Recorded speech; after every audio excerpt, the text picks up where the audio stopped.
Nakita, nagtataka nga ako, parang yung mga iba na naging kandidato, nag-deliver lang yata ng suka, nabigyan na ng certificate of candidacy. Dahil wala naman natin, walang ikukumpara sa ating mga kandidato. Kung ihahambing natin sa mga napulot nila, ang ticket natin mula sa Senado hanggang Sangguniang Bayan ay mga leader na subok sa serbisyo. Magandang record na pwedeng ipagmalaki kahit kanino. No less than the President of the Republic of the Philippines ang tumitira. Ibig sabihin, ano ibig sabihin yan? Gusto ko lang sagutin.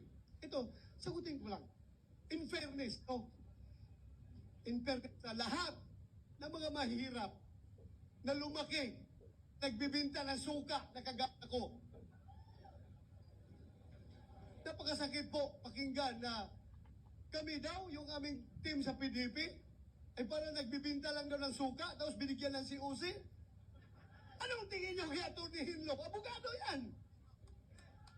Atty. Jimmy Bunok, abogado yan! Atty. Rodriguez, abogado yan! Atty. Marcolita, abogado yan!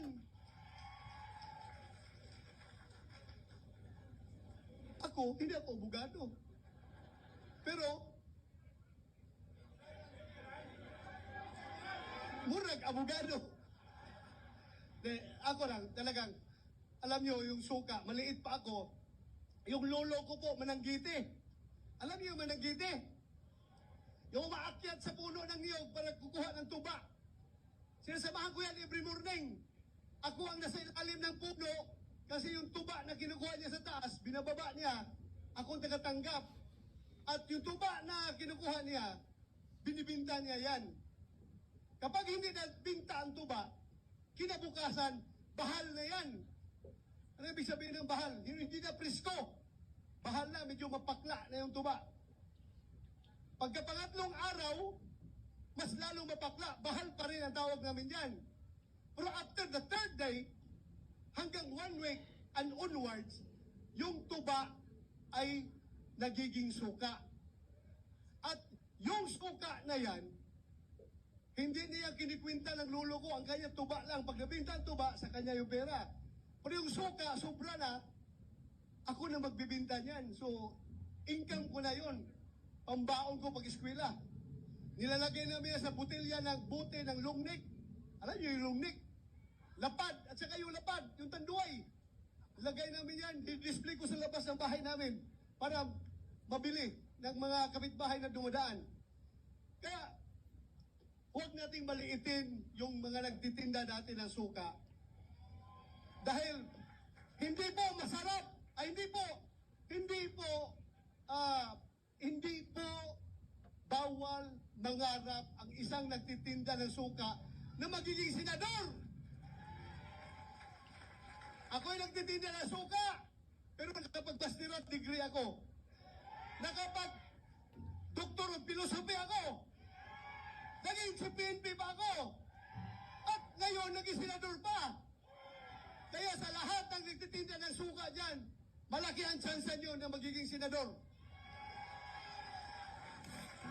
Hindi kasi, ito mga tao na lumaki sa layaw, yung hindi kumakain ng pagkain ng mahirap, baliwala sa kanila suka. Pero sa ating mga mahirap, very essential ang suka sa ating kusina. Dahil hindi masarap ang tuyo, hindi masarap ang bulag, hindi masarap ang daing kung walang suka.